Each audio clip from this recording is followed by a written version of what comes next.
Bonjour, c'est Gorky de la Team Radva. On se retrouve aujourd'hui pour parler des Warbelts et de l'intérêt d'en porter une, mais c'est juste après ça.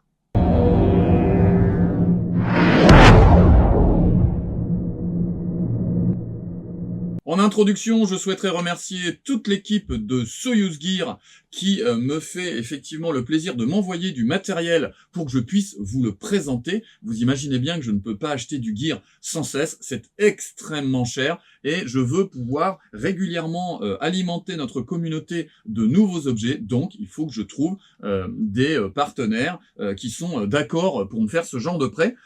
Et donc, voilà, hein, ils m'ont offert un superbe sweat. Ça ne veut pas dire que je suis commercial de chez Soyuz, je ne perçois pas d'argent, je ne perçois pas de salaire, je ne travaille pas pour eux. On est dans un lien d'affiliation et de passion. Je leur donne un peu de visibilité et puis ils m'envoient du matériel. Sur ma table, là, il y a tout un fourbi pour vous parler justement des Warbelts et j'aurai l'occasion de vous parler d'une petite Warbelt chinoise qu'il ne faut pas acquérir du tout. Je vais vous parler aussi de la Warrior de chez SSO, de la Pechneg et je vous montrerai plus tard dans une autre revue la série X Pro, puisque dans la même gamme Pro que le pantalon ou bien le Panzer Pro, il y a aussi une Warbelt qui est sortie. Je verrai si je peux vous mettre des photos en incrustation.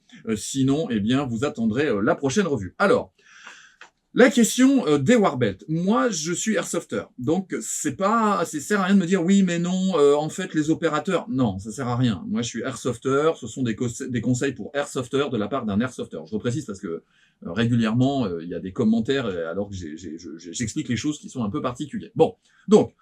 En tant qu'airsofter, moi, je reconnais le droit d'avoir comme souci principal l'esthétique.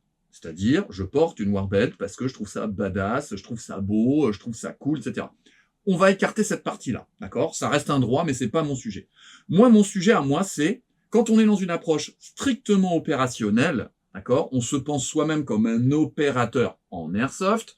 Il y a forcément une interaction entre les besoins du scénario et le matériel qu'on va emporter. Un matériel léger, c'est-à-dire on va être sur une dominicale, avec des scénarios qui se succèdent, qui ne sont pas en lien avec les autres, qui ne nécessitent pas beaucoup de matériel, et qui va nécessiter un emport léger. De quelle façon moi je réagis par rapport à ça? Ensuite, de l'emport moyen, qui fait qu'à un moment donné, on va avoir une saturation du porte-plaque, et l'emport lourd, donc je ne parlerai pas, c'est-à-dire on va être sur plusieurs journées, on a besoin d'un sac à dos, ça j'en parle pas, d'accord? Moi je vais parler de l'articulation entre l'emport léger et à quel moment on passe à la Warbelt, c'est-à-dire dans le cadre, selon moi, d'un emport moyen. Bien. Quand moi je joue sur de petites dominicales, mon sujet à moi c'est limiter au maximum l'encombrement et le poids. Donc, je vais regarder les scénarios, ou bien j'ai l'habitude de l'endroit où je vais, et je vais adapter mon gear. Oui, j'ai beaucoup de gear, et ça me permet de le faire. Mais vous aussi, si vous n'avez qu'une série, ou un seul setup, vous pouvez aussi le faire varier en termes d'agrément de poche. Donc, en port léger, ma réponse à moi, ça va être un petit fantôme de chez MBC. Voilà, je sais que Nato aimerait bien me le récupérer, donc quelque chose de très petit, très léger, finition laser cut, que je mets sur le côté, ça réduira l'encombrement. Et au niveau des hanches, je vais avoir un holster sur une ceinture tactique en superposition de velcro, avec une petite IFAK et puis une petite poche tactique pour le PA. Voilà, c'est tout. Très très simple. Et je vais pas au-delà, d'accord? En port léger. Je ne prends pas de Warbelt. Pourquoi? Eh bien parce que plus l'encombrement du torse augmente et plus on a des problèmes d'ergonomie, de confort et de stabilité, d'équilibre, d'accord?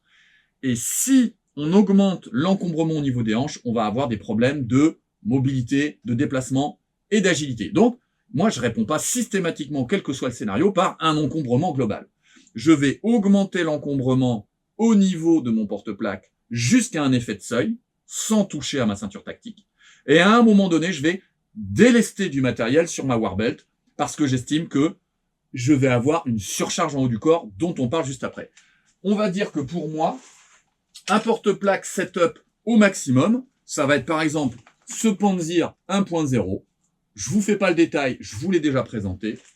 Sur le côté fort, j'ai juste mon garrot. Sur le côté faible, simplement une petite IFAK. Et derrière, je vais avoir le petit sac à dos qui va me permettre d'être au maximum de la charge. D'accord? Je vous fais pas le détail. Si je devais prendre plus, je passerais immédiatement à la Warbelt.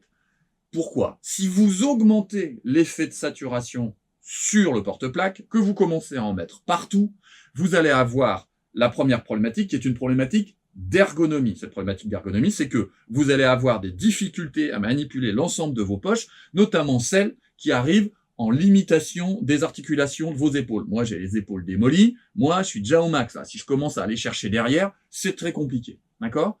À partir de ce moment-là, vous allez avoir aussi des gênes sur votre champ de vision. Vous imaginez bien que si ça dépasse de tous les côtés, à un moment donné, vous êtes gêné sur les objets au sol, et sur les s'il fait un petit peu sombre ou s'il y a de l'encombrement, il peut y avoir un problème de champ de vision. La deuxième chose, c'est un problème de confort, j'en ai déjà parlé. Si vous alourdissez à mort le porte-plaque, la compression sur les trapèzes va rendre la situation désagréable, surcharge mentale, manque de concentration, problème de sécurité, manque de plaisir. On est là pour kiffer, les gars, d'accord? Et les filles, s'il y en a. Pareil, si vous surchargez le haut du corps, vous aurez des lombalgies, des problèmes de dos, et immédiatement, c'est quelque chose qui va rendre les journées désagréables. Troisième chose, des problèmes d'équilibre. Vous imaginez bien que si vous surchargez le haut du corps, c'est comme si, en fait, vous mettiez une masse en haut des épaules, d'accord? Vous allez créer une rehausse du centre de gravité, et cette rehausse du centre de gravité fait que vous allez avoir des problèmes de déséquilibre dans les franchissements d'obstacles, lorsque vous allez lever les jambes, ou si vous butez un petit peu sur quelque chose, le risque du chute est d'autant plus accru que le centre de gravité est rehaussé. Donc, problème d'ergonomie, problème de confort, problème d'équilibre. Voilà. Donc, à un moment donné, il faut penser à installer une Warbelt. Alors, il y a deux écoles sur la question de la Warbelt, et moi, je suis strictement d'une des deux écoles. Je vais évacuer la première. La première école, c'est une Warbelt qui va descendre autour des hanches, d'accord, suspendue par les lanières, et qui va se détacher nettement du porte-plaque, parce que le joueur a besoin justement de cet espace entre le porte-plaque et la Warbelt pour se sentir à l'aise dans la manipulation. Pourquoi moi je ne fais pas ça? Je ne fais pas ça parce que la conséquence, c'est que le poids de la Warbelt, à partir des suspentes, est en compression des trapèzes. Or, je vous montre, là ici, sur la Warbelt de chez Nato, on est sur de simples sangles, d'accord? On est sur de simples sangles, sans mousse, rien du tout. Alors, j'ai fait tout un commentaire sur l'importance d'avoir des sangles de qualité sur nos porte-plaques pour pas avoir mal. C'est pas pour coller ce genre de truc sur les trapèzes juste en dessous, d'accord? Alors, il y a deux réponses à ça. Une des premières réponses, c'est l'installation de mousse supplémentaire. Vous voyez, ça c'est un rajout. Moi, ça c'est ma Warbelt Pechneg de chez SSO, d'accord? Donc là, moi j'ai mis des rajouts en mousse de chez ARS Arma qui viennent compenser la problématique que je viens de décrire. Mais de toute façon, moi je n'ai pas ce problème-là. Pourquoi je n'ai pas ce problème-là? Parce que ça n'est pas de cette façon que moi je porte ma Warbelt. La Warbelt, moi je la porte comme l'esprit du sac à dos. Les sacs à dos, vous savez très bien que la ceinture du sac à dos doit appuyer sur les hanches. Ensuite, vous serrez les sangles pour répartir entre le corset du bas et les suspentes l'ensemble du poids. D'accord? Donc, c'est exactement la façon dont je le fais. Moi, je dis pas qu'il y a une bonne ou une mauvaise façon. Je dis qu'il y a les deux écoles et que moi, pour des questions de confort, mon école à moi, c'est le support type sac à dos.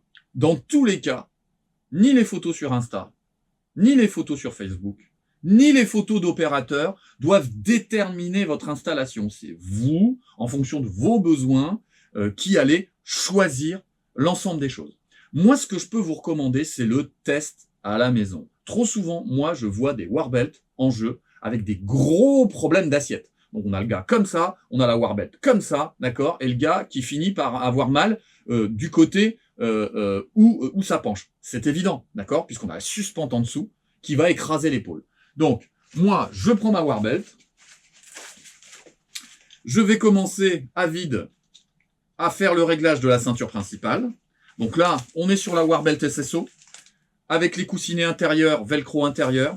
Et l'intérêt et la proposition de SSO, vous voyez, on a une surceinture qui est au-dessus et qui va permettre de créer un déport, d'écarter légèrement, on va dire d'un demi-centimètre, les poches vers l'extérieur. Moi, je suppose, je n'ai pas vu ça sur la notice, mais que ça permet d'écarter légèrement les poches, et donc on a le porte-plaque où on peut se servir, et on va avoir les poches de la Warbelt qui vont légèrement se déporter, ce qui peut éventuellement faciliter les actions tactiques, notamment sur les poches fines, comme les poches de PA ou les petites IFAC, d'accord?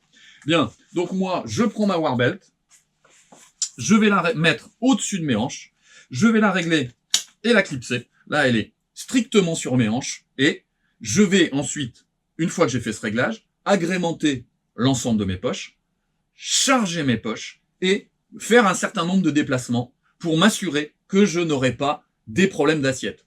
J'en aurai évidemment à un moment donné, mais je vais essayer d'équilibrer. Je vous montrerai là juste après. Par exemple, si j'ai le pistolet à droite, je vais avoir la gourde d'eau à gauche. Je vous l'ai déjà dit, moi, je n'aime pas porter de camelback, on a trop de lignes partout, on s'en sort plus. Non. Donc, je vais équilibrer l'eau et le PA. Je vais équilibrer la poche IFAC et les chargeurs PA. D'accord? J'essaie de faire en sorte d'équilibrer l'assiette. Et ensuite, bon là, je vais sûrement pas pouvoir les passer. Ensuite, je vais passer mes suspentes. Et si j'ai un léger problème d'assiette parce que le PA a tendance à faire légèrement basculer la Warbelt, eh bien, je vais corriger cette assiette en ajustant bien mes suspentes. Mais la suspente, elle est juste posée. Vraiment, elle n'est pas en écrasement. C'est vraiment, comme pour un parachute, de quoi travailler sur l'assiette et juste stabiliser les choses. D'accord? Bien. Donc là, intéressant aussi, le bouton de sécurité au milieu. Voilà, on a un petit bouton de sécurité. C'est assez sympa. Pour cette Warbelt SSO, je vous la remontre. J'ai passé énormément de temps à ne jamais porter du FG Attack. Là, je peux vous dire que le FG Attack SSO est superbe. Je n'ai pas les suspentes en FG Attack. Donc là, on est sur les suspentes SSO en multicam. Et je vous montre au passage, l'élastique de suspente est super résistant. Là, je tire à fond. Et c'est très, très important pour amortir les chocs. Là, justement, j'enchaîne. La Warbelt chinoise. La Warbelt chinoise, l'élastique. Rien du tout, d'accord. Donc là, j'étais toutes mes forces. Donc là, l'élastique ne sert à rien et on voit au travers des sangles. Donc on est vraiment sur du tout petit matériel. Et le problème, vous voyez, elle fait un triangle comme ça. Et j'ai eu beau faire, elle reste en triangle et elle est super désagréable, super désagréable. Donc je pense que je vais la revendre ou la filer à un collègue parce que ça n'a rien à voir avec le matériel SSO. Donc là, sur le côté, le PA, l'IFAC, chargeur de fusil d'assaut. À l'arrière, la drop pouch. Là où certains mettent une IFAC, je vous montrerai le matériel de NATO. Et sur le côté gauche, les chargeurs de PA, comme je vous disais tout à l'heure. Ça, ici, fusil d'assaut. Et ma gourde. Voilà, la gourde qui va permettre d'équilibrer le PA. Alors, je peux voir, est-ce que la gourde, je la mets là? Est-ce que je la mets là? Comment j'équilibre par rapport au PA? Est-ce que le PA, je le mets en avant, légèrement en arrière? Est-ce que je l'inverse avec l'IFAC? Tout ça, c'est des tests qu'on doit faire absolument à la maison. D'accord? Donc ça, c'est la Warrior. Donc, on est sur une plus ancienne version. On a le même clip de sécurité. C'est une des versions anciennes de chez SSO. C'est celle de NATO. À l'intérieur, on est sur du maillage. On n'a pas la possibilité de poser les pads ergonomiques comme sur les nouvelles versions. Voilà. Là, on a des pads ergonomiques qui vont vous permettre quand même de gagner énormément en confort, notamment sur les appuis, sur les pointes de hanche. D'accord? Là, c'est pareil. On est sur une suspente qui a progressé. Ça, c'est l'ancienne suspente SSO. Aujourd'hui, la suspente est beaucoup plus résistante que celle-là. D'accord? Celle-là, elle est entre les deux, entre la suspente chinoise et la suspente que je viens de vous montrer. Donc, il y a eu beaucoup de progrès aussi sur ce type d'élastique. Donc, pour lui, sur la droite côté fort, il manque le holster. Je vous le mets en photo, d'accord? Parce que c'était une partie où il n'y avait pas besoin de PA. Il avait fait une OP où il n'y avait pas de PA. Une petite poche admin sur la droite, en SSO. Deux doubles poches AK de chez Wartech. Derrière, une superbe poche IFAC immense que normalement il doit me trouver de chez SSO. Elle est énorme. Et puis, comme souvent, côté faible, la poche de délestage, la drop pouch. Alors pas que pour les chargeurs de fusil d'assaut, vous pouvez y balancer n'importe quoi, mais attention, évidemment, quand on déleste de droite vers la gauche, on crée des problèmes d'assiette. Le petit porte-chargeur de PA est là, de quoi accrocher son tourniquet lorsque les scénarios le nécessitent. Voilà pour les différentes Warbelt. C'est très compliqué aujourd'hui lorsqu'on joue Russo et que, on va dire, un Russo relativement moderne, ça devient difficile lorsqu'on engage une OP à la journée ou lorsqu'on engage sur une OP longue de ne pas porter ce genre de matériel. D'accord ? J'ai vu sur CR2 notamment des joueurs qui avaient maintenu un énorme porte-plaque avec une petite ceinture tactique. Ils ont été très régulièrement en difficulté physique ou d'équilibre. D'accord ? Donc, pensez bien à cette opportunité. Bien sûr, on est sur du matériel que vous pouvez trouver auprès de Soyuz. Je vous mettrai le lien et les différents liens en description. Discutez avec eux sur ce qui est approprié. Faites attention à bien commander les patchs intérieurs de mousse si vous prenez la ceinture SSO, parce que c'est très désagréable d'avoir le velcro contre soi. Elle est faite pour, d'accord ? Donc si vous n'avez pas déjà une série de patchs chez vous, commandez-les au même moment. N'hésitez pas à participer en description, à dire bah voilà, moi je l'organise plutôt côté fort, je mets ci et ça, moi côté faible je mets plutôt ça, la drop putsch je la mets à gauche ou je la mets derrière, ou je pratique pas la drop putsch, ou ben moi dans ce que tu m'as montré il manque ça qui est moi bien utile, moi je porte ma lampe ou j'ai tel truc, etc., etc. N'hésitez pas à parler de votre setup en le décrivant vraiment. Côté fort, moi je mets ça, côté faible je mets ça, à l'arrière je mets ça. Précisez si vous êtes droitier ou gaucher. Moi, ça m'intéresse vachement de savoir la façon dont vous installez vos Warbelt. Et aussi, ça m'intéresse de savoir si vous portez la Warbelt suspendue ou en appui de hanche. D'accord ? Moi, je suis habitué aux Smerch. Les Smerch, je les porte très haut et je les porte presque au-dessus des hanches aussi. D'accord ? J'ai horreur des choses qui viennent me gêner le bassin lorsque je lève les cuisses. Bien. On a terminé cette revue. J'espère que vous allez en retirer un certain nombre d'éléments pour vous. Le matériel de la tombola de notre partie du 28 avril est arrivé et il y aura de nombreuses surprises, notamment une AK-12EL, un EOTech de chez Amatsumaru. On aura aussi des goodies et des petites surprises pour ce jour-là. Donc prévoyez dans votre agenda le 28 avril et commencez à suivre nos réseaux puisqu'on publiera assez rapidement la partie. D'ici là, on n'oublie pas, on pratique un loisir, donc après s'être mis en sécurité, on est là pour se faire plaisir. Donc on se prend pas la tête, par contre, on prend ses billes. Allez, au revoir.